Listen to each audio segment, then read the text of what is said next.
চলো আজ তোমাদের সাথে শেয়ার করব প্ল্যানিং কমিশন কিভাবে ইন্ডিয়ার জলসেচ ব্যবস্থা বা ইরিগেশন প্ল্যানকে ডিভাইড করেছে। দেখো, তিনটে ভাগে ডিভাইড করা হয়েছে, মেজর, মিডিয়াম এবং মাইনর ইরিগেশন প্ল্যান। তো এই তিনটে ডিভিশনই করা হয়েছে কাল্টিভেবল কমান্ড এরিয়া বা সিসি এর বেসিসে। ঠিক আছে, তো কাল্টিভেবল কমান্ড এরিয়া আমরা কাকে বলবো? দেখো, কোনো একটা ইরিগেশন প্রজেক্ট যখন একটা সার্টেন এরিয়াকে ইরিগেট করছে, সেই জায়গার সমস্ত অঞ্চলকে তো ইরিগেট করছে না, কাজে লাগছে শুধু কোন জায়গাটুকু, ওই জায়গার মধ্যে যেটুকু জায়গায় আমরা কাল্টিভেশন বা এগ্রিকালচার করতে পারি।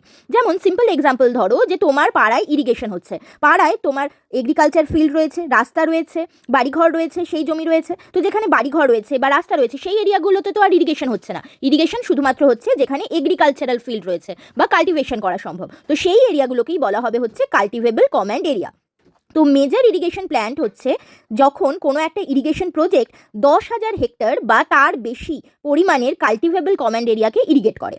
নেক্সট, মিডিয়াম হচ্ছে যখন কোনো ইরিগেশন প্রজেক্ট 2,000 হেক্টর বা 10,000 হেক্টরের মাঝামাঝি কোনো এরিয়া, ঠিক আছে, 10,000 হেক্টরের কম কিন্তু 2,000 হেক্টর বা তার বেশি এরিয়াকে ইরিগেট করে, তখন কিন্তু সেটাকে মিডিয়াম ইরিগেশন প্ল্যান বলবো। আর যদি 2,000 হেক্টরের কম এরিয়াকে ইরিগেট করে, সিসিএকে ইরিগেট করে, তাহলে সেটাকে আমরা মাইনর ইরিগেশন প্ল্যান বলবো।